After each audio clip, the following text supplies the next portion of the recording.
So what role has religion played in the 2012 presidential race, and what is the impact of faith in American public life?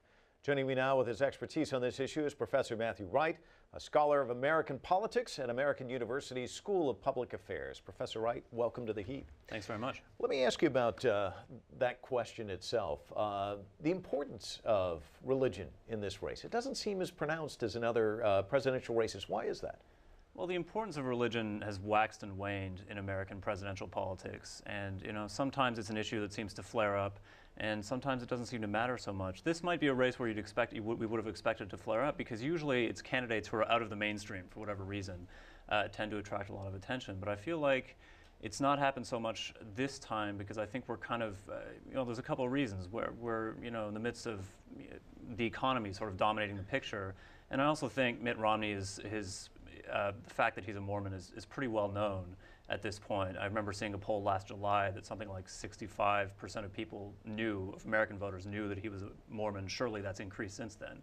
So it's not something that people are going to get a lot of play out anymore at this point. Well, so many presidential candidates have really embraced their faith. I mean, Jimmy Carter is one example, George W. Bush. It almost seems in some respects that both of these candidates have reasons not to talk about their faith. You mentioned the fact that Mitt Romney is a Mormon. His great-grandfather, of course, lived in Mexico in this colony, a polygamist, had 5 wives, 30 children. David Brooks has said that he has this great history, but it involves polygamy, so he doesn't really want to talk about it. And then you have President Obama, and I see the statistics, 17% of the voters still believe he's a Muslim. So you've got two candidates who really kind of, you would almost think, want to get that issue off the table in a way. Is that a fair assumption? Yeah, I think that it makes sense to think that. Obama, the first time around, did what most presidential candidates do, which is to outwardly, express religiosity, be seen in church, and that kind of backfired on him during the campaign. So I think that, plus the later conspiracy theorizing about the truth, that he's a Muslim and not a Christian, has sort of turned that into a hot issue that they don't really want to bother with. 2004 really felt like they were the ones that gave George W. Bush the edge. In Ohio, of course, there was the same-sex initiative on the ballot there. Christian Wright really galvanized, got the people out there. That was a key state for him, a pivotal state. Have they lost some of their influence, do you think? Or they're just kind of sitting on the sidelines this time around? What's happening? I think that they suffered from a dearth of candidates at the primary stage, and I think that the one candidate that they really would have been behind was Rick Santorum, and he was not viable. I mean, as it turns out, he wasn't viable through the primaries, but even at the time when he was sort of considered the sort of hot ticket, he was not seen as somebody who could carry the general election, despite the fact that he was wildly popular amongst evangelicals because of his views. And so I think that Romney, once he'd passed that stage, kind of decided that he was going to distance himself from that whole question as much as he could.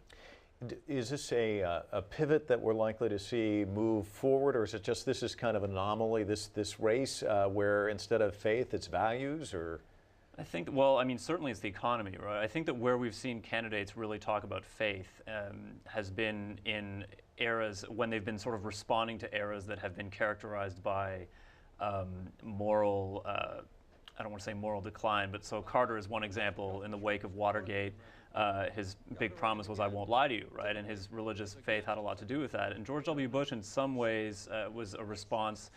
Him talking about his honesty and his moral values and his character was a response to Clinton's various indiscretions while in office. So, I mean, if that kind of stuff stays off the table, I don't expect candidates always want to be seen as honest, but whether that gets linked to their sort of religious and moral values, I think, is something that we don't necessarily need to see. So there's a new study out that shows voting patterns in Congress. It found that legislators follow ideology, party affiliation, more than they do faith. Does party trump religion now? Absolutely. Absolutely. I think so. I think the two are there's a very high correlation, right? So it's hard to find, even certainly in Congress, among the masses, it's different, right? There's a lot more ambiguity. People can be very religious and believe strongly in moral values, and yet still vote Democrat on voting day, on election day. But on the other hand, in Congress, things are so polarized now, and they're so lined up that we're seeing less and less in the middle, and fewer candidates and fewer office holders who are trying to sort of stay on the tightrope. I mean, more often than not, these are just straight up Republicans at this point. I want to talk to you about a new poll that just came out. Pew Research Center and PBS found that a number of religiously unaffiliated Americans, highest point ever, increased by 5% in the past 5 years. Nearly 20% of Americans say they have no affiliation with organized religion whatsoever, but 68% of that group says that they still believe in God. Have we kind of reached the point where these labels, these categories, have kind of lost their importance? I mean, Kennedy in 1960 it was clear that he really had to address the fact that he was Catholic. It was a big problem. It doesn't seem, as you said, for Mitt Romney, of course he has been around the block a couple of times, that the Mormon religion is a big thing at all this time around. What does that say about the country? Has it moved on? I don't think the country has moved on. What the big headline is, right, is this decline in formal affiliation, or people's sort of ties to religion as an organization, rather than their tie to, say, spirituality or belief in God. So, and if you measure it in a more sort of general sense, like there are actually a very, very small number of Americans who are willing to go out and call themselves an atheist and say categorically that they don't believe in God.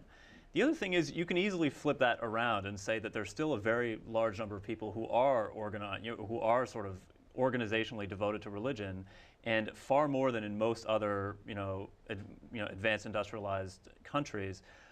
So it's interesting how, when it comes out, we're talking about 20% of people, and this is a big, and we're talking about a trend. The trend is real, but, the bulk of Americans are still very much religious and very much sort of participating in religious life. What's interesting about you is you're not originally from the United States, you're from Canada. So give me that outside perspective. How does the United States square with other countries in terms of the importance of religion? It's amongst the set of countries that people usually compare to the United States, economically, politically, socially. It's an outlier. In no other country would people actively demand to know the religious faith and the religiosity of political candidates. In no other country are religious issues viewed as being, religious affiliated issues are viewed as being so important. In that respect, the U.S. resembles it's closer to Saudi Arabia than it is to, say, France or Sweden. And so, from the outside perspective, that's definitely something that has always struck me about this country. Well, okay, how quirky is it to you as an outsider? Well, I just think it's a different way of viewing the world. The questions I like to ask is, why? Why is this the case? Well, why is it historically true that Americans... And what is the answer? I think that's something that we're still kind of fighting about. I think part of the answer is who settled to begin with, and I think that it goes back to the sort of meshing of religious and economic values, all these things like individualism, hard work, the Protestant work ethic, which sort of launched America onto the world stage. And that is still very much a part of American political culture. And at this point, Kennedy was so unique as a political figure because he was able to, as a result of his victory, that Protestant work ethic was almost shorn of the Protestantism, and it just became a Christian work ethic. And we'll see how Americans will react in the future as more and more sort of diverse candidates come into the fold and try to win office. There's a new piece in the New Yorker magazine. Nicholas Lehman writes that if elected, Mitt Romney would arguably be the most actively religious president in American history. You think that's accurate?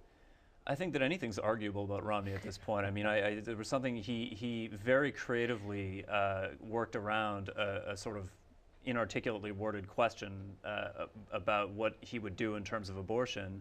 At this point, he's completely mum on these issues. He doesn't want to say anything precisely because he wants to keep this under wraps. I am not willing to put money on what he's going to do when he's president, because at this point I'm not sure. I'm pretty sure I know what his religious values are and what he would want to do, but whether or not he would actually do this as a president, as a sitting president, is a totally open question at this point. Well, we're going to have to leave it there. Thank you so much for coming in and talking to us. Certainly appreciate it. Thank you very much.